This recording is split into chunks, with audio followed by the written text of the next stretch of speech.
Selamat bergabung di ibadah online Fresh Generation dan Excel Grace Community Center Makassar. Mari kita siapkan hati untuk memuji Tuhan, mendengarkan firman Tuhan, dan memberikan persembahan yang terbaik untuk Tuhan. Jika teman-teman merasa terberkati dari ibadah kami, teman-teman bisa like video ini dan subscribe channel Grace Community Center, dan jangan lupa loncengnya ya untuk mendapatkan updatean terbaru dari kami. Jika teman-teman juga membutuhkan dukungan doa dan konseling, teman-teman bisa menghubungi nomor WhatsApp yang tertera di layar, atau kalian juga bisa DM di akun Instagram Fresh Gen GCC dan Excel GCC. Selamat beribadah, Tuhan Yesus memberkati. Selamat sore teman-teman, selamat datang kembali di ibadah Fresh G dan Excel. Saya percaya teman-teman di rumah mengalami penyertaan Tuhan sepanjang minggu ini, amin. Karena Tuhan Yesus itu Allah yang baik. Karena itu siapkan hati kita, mari kita sama-sama memulai ibadah ini. Sebelum itu mari kita berdoa. Bapa, terima kasih Tuhan untuk sore hari ini atas penyertaan-Mu Tuhan. Sebentar lagi kami akan memulai ibadah kami Tuhan. Kau yang sertai kami Tuhan, dimanapun kami berada Tuhan, kami percaya Kau hadir Tuhan. Terima kasih Tuhan, di dalam nama Yesus, haleluya, amin.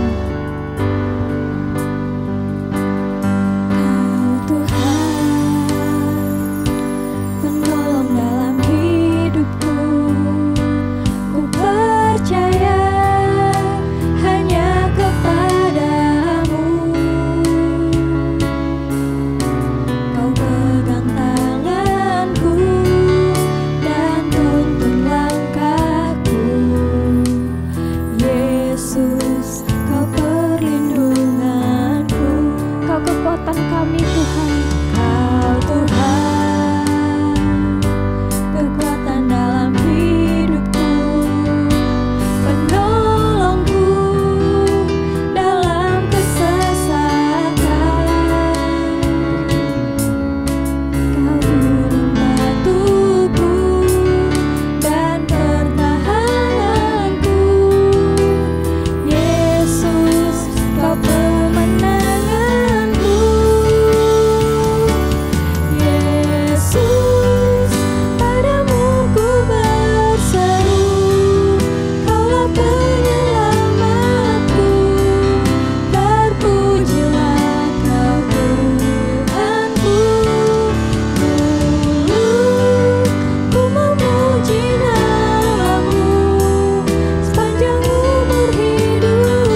kasih Tuhan, di dalam nama Yesus. Haleluya. Amin. Halo teman-teman, sekarang kita akan memberikan persembahan. Untuk teman-teman yang ingin memberikan persembahan, kalian bisa memberikan persembahan melalui rekening gereja yang tertera di layar. Untuk itu, mari kita satu dalam doa. Bapa, kami bersyukur Tuhan atas berkat-Mu Tuhan sepanjang hari ini Tuhan.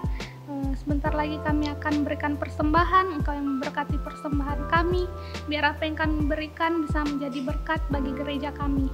Terima kasih Bapa, ini doa kami berdoa dan mengucap syukur. Haleluya. Shalom, selamat sore teman-teman. Saya percaya saat ini teman-teman dalam kondisi sehat dan bersuka cita. Dan sore hari ini kita akan belajar bersama-sama mengenai firman Tuhan, memiliki pikiran yang benar. Kita akan belajar memiliki pikiran yang benar. Namun sebelumnya ada yang mau tanya, pikiran yang benar barulah sehat atau pikiran sehat barulah benar? Pikiran benar barulah sehat.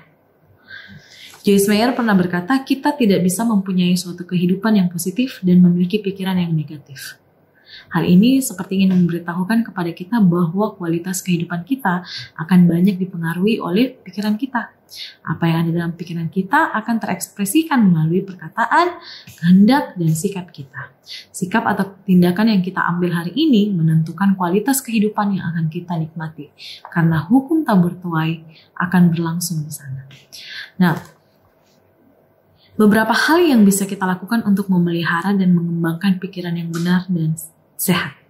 Yang pertama, mencintai firman Tuhan. Yohanes 1 ayat 1 kita baca sama-sama di Yohanes 1 ayat 1. Pada mulanya adalah firman. Firman itu bersama-sama dengan Allah dan firman itu adalah Allah. Dan kita tahu bahwa firman itu adalah Allah. Allah adalah firman. Saat kita mencintai Tuhan, pastinya kita akan mencintai firman Tuhan. Jadi tidak masuk akal kalau kita anak Tuhan tidak senang menghidupi firman Tuhan, teman-teman. Saat pikiran kita benar, itulah pikiran yang sehat. Di tengah zaman ini, teman-teman, kita banyak ditawarkan kebenaran ya, yang membuat kita bingung dan memilih untuk mempercayai manakah yang benar atau yang salah. Tapi kita harus memiliki kesadaran bahwa Alkitab adalah firman Allah. Bukan berisi kebenaran, tetapi Alkitab adalah kebenaran itu sendiri, di mana tercatat kehendak Allah bagi manusia, terutama bagi umat tebusan Tuhan, bagi orang-orang yang percaya kepadanya. Nah, Allah bukan hanya meminta kita untuk datang kepadanya, untuk menerima kelegaan. Namun setelah itu Yesus meminta kita untuk menerima hak yang Ia berikan. Bukan hanya menerima hak yang Ia berikan, Tuhan mau kita belajar daripadanya, dari kelemah lembutannya, dari kemurahan hatinya. Tuhan mau kita belajar. Tuhan mau kita belajar menjadi seperti Yesus. Kita perlu belajar seperti Yesus. Kita perlu belajar dari Yesus, teman-teman. Kita perlu belajar berpikir seperti Yesus. Kita perlu belajar berkata seperti Yesus.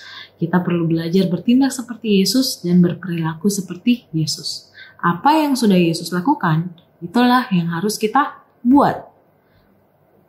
Nah, inilah kekristenan, yakni mencerminkan kehidupan Kristus di dalam dan melalui kehidupan kita. Kita harus menjadi contoh. Inilah kehidupan Kristus. Kita harus membawa dampak. Inilah anak Kristus. Inilah anak Allah. Oh, dia orang Kristen. Oh, ini paling anak Tuhan. Nah, sama seperti visi GBI, teman-teman, yaitu menjadi serupa dengan Kristus. Mari kita belajar menjadi serupa dengan Kristus. Dengan kita melatih pikiran kita selaras dan sejalan dengan kebenaran firman Tuhan, kita akan memiliki pikiran yang benar. Saat pikiran kita benar, pikiran kita akan menuntun kita untuk memiliki pikiran yang sehat. Saat pikiran kita benar, pikiran kita akan menuntun kita untuk memiliki pikiran yang sehat. Saya ingat Desember kemarin itu, suami saya COVID, dia positif COVID, dan saya harus mengambil tindakan bahwa saya dan anak saya harus swab juga supaya saya tahu saya COVID atau tidak. Dan sebelum saya swab, karena hari itu tidak ada tempat swab karena libur, dan itu terjadi pada saat minggu di Natal mau ke tahun baru. Swab harus, saya ingat waktu itu malam Natal, saya dengar beritanya, dan swab harus hari Senin baru ada gitu. Jadi sebelum hari Senin itu suami saya sudah masuk rumah sakit. Hari Minggu sebelum saya swab dia masuk rumah sakit, diisolasi di rumah sakit, dan hari Senin kemudian saya ambil tindakan untuk swab. Tapi semenjak malam Natal itu saya sudah mengisolasi diri. Saya tidak keluar rumah. Tanggal 25 Desember saya tetap di dalam kamar bersama dengan anak saya. Dan hari Senin kemudian saya swab. Kemudian 3 hari setelah saya swab hasilnya keluar bahwa saya ternyata negatif. Tapi anak saya positif. Dalam minggu itu sebenarnya saya sudah punya rencana. Saya akan mengajak keluarga saya. Kebetulan ada keluarga saya yang datang dari daerah untuk mereka rekreasi, berlibur sama-sama. Tapi dalam kondisi seperti itu saya mengambil tindakan bahwa saya tidak boleh menularkan penyakit ini kepada orang lain. Walaupun saya negatif ya teman-teman, saya tidak mau gitu. Dan kalaupun orang bilang bisa nggak apa-apa kalau pakai masker, nah saya tidak mau gitu. Saya mengambil tindakan, saya tunggu dulu sampai anak saya betul-betul sembuh, baru saya mau keluar dari rumah. Dan itu keputusan yang saya ambil. Dan setelah itu, walaupun saya swab negatif. Terus kemudian suami saya masuk rumah sakit. 1 minggu kemudian baru keluar dengan hasil negatif dari rumah sakit. Dan anak saya dalam kondisi fit juga, tapi kami tetap mengisolasi mandiri. Sampai keluarga saya yang dari daerah bisa pulang kembali ke tempat mereka masing-masing. Kami tidak mau menghalangi mereka untuk tertular juga dari kami. Gitu. Dan itu tindakan yang harus saya ambil. Walaupun perasaan saya saat itu sedih, saya tidak bisa bersukacita bersama mereka, saya tidak bisa senang-senang, saya tidak bisa rekreasi dengan mereka. Tapi saya bersyukur saya bisa mengambil tindakan itu. Saya tidak ingin orang lain terkena dampak dari apa yang saya lakukan. Nah, saat pikiran kita benar, pikiran kita akan menuntun kita untuk memiliki pikiran yang sehat. Yang kedua, setelah kita mencintai firman Tuhan, hidup intim dengan Tuhan, bertekun dalam doa. Teman-teman, saat kita hidup intim dengan Tuhan, itu artinya kita bergantung kepada kuasa Roh Kudus. Dalam melalui kehidupan, dalam menghadapi apapun kita bergantung kepada Roh Kudus. Nah, saat ini banyak hal yang menjauhkan kita dari Tuhan. Contoh paling dekat itu HP ya teman-teman. Kita bisa jauh dari Tuhan hanya karena media sosial, hanya karena games, itu bisa menjauhkan kita dari Tuhan. Saat kita memutuskan untuk baca Alkitab, kita bilang, tengok HP dulu sedikit. Terus kemudian ada ajakan, ayo kita main game online. Dari firman Tuhan kita lupakan. Atau saat kita bilang, saya mau baca firman, tapi tunggu dulu, saya lihat dulu notif IG, notif DM-ku. Habis itu kita lupa, kita keasikan untuk bermain media sosial. Nah, ini yang harus kita perhatikan. Kita harus membangun mesbah Tuhan dalam hidup kita.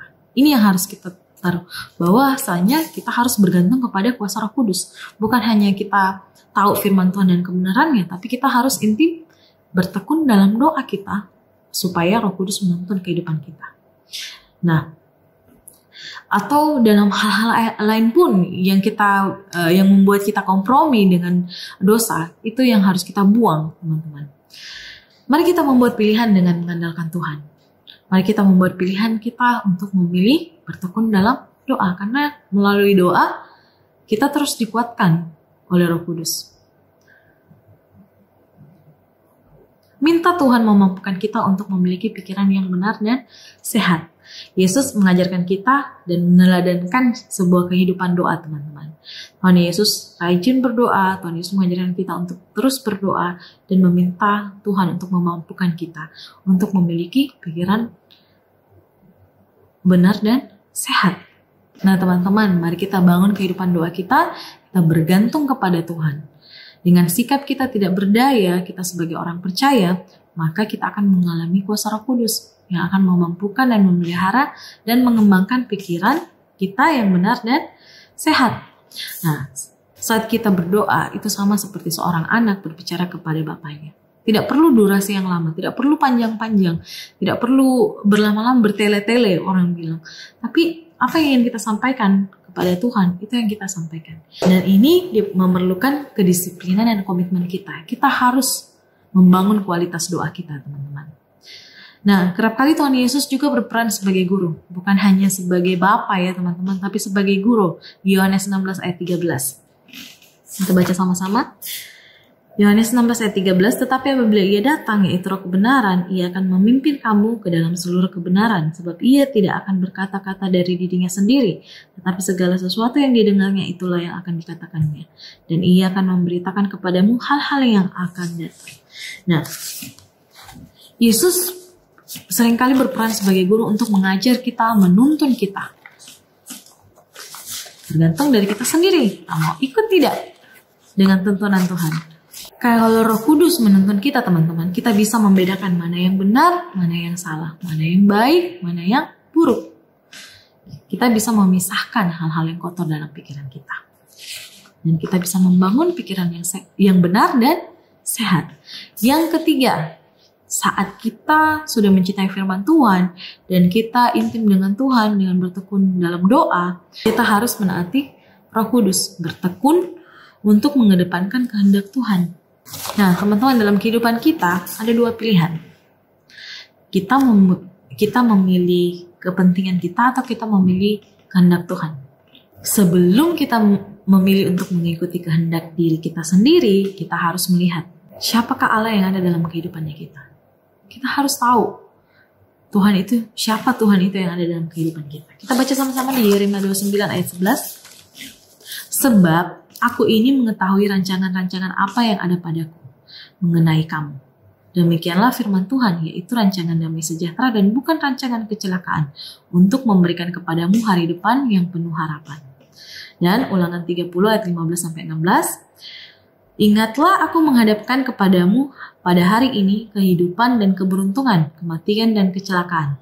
Karena pada hari ini aku memerintahkan kepadamu untuk mengasihi Tuhan Allahmu dengan hidup menurut jalan yang ditunjukkannya dan berpegang kepada perintah, ketetapan dan peraturannya, supaya engkau hidup dan bertambah banyak dan diberkati oleh Tuhan Allahmu di negeri kemana engkau masuk untuk mendudukinya. Nah teman-teman, di sini berkata bahwa Tuhan mengetahui rancangan-rancangan apa yang ada pada kita, yaitu rancangan damai sejahtera. Tuhan tahu apa yang terbaik bagi kita.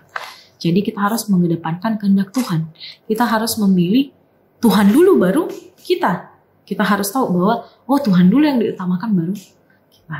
Nah teman-teman, dengan kita menaati Roh Kudus, kita menaati firman-Nya, berarti kita sudah sepakat dengan surga. Kita sepakat untuk kita bisa bukan hanya menikmati firman atau kebenaran, tetapi kita juga akan dimampukan untuk menjadi saksi bagi kebenaran itu di dalam dan melalui kehidupan kita dengan memiliki pikiran yang benar dan sehat. Nah, teman-teman, mari kita miliki pikiran yang benar dengan mencintai firman Tuhan, dengan hidup intim dengan Tuhan, dan menaati Roh Kudus, bertekun untuk mengedepankan perintah Tuhan. Mari kita ambil bagian dari itu semua, supaya pikiran kita benar dan sehat. Dan kalian percaya saat pikiran kita benar dan sehat, kita bisa mengambil tindakan yang baik. Nah itu akan mempengaruhi kualitas kehidupan kita. Kita harus menjadi contoh, kita harus menjadi teladan seperti yang Yesus katakan dalam firman Tuhan. Kita harus membawa kemuliaan Tuhan dalam kehidupan kita. Mari kita belajar bersama-sama lebih lagi. Oke teman-teman, terima kasih. Mari sama-sama kita berdoa.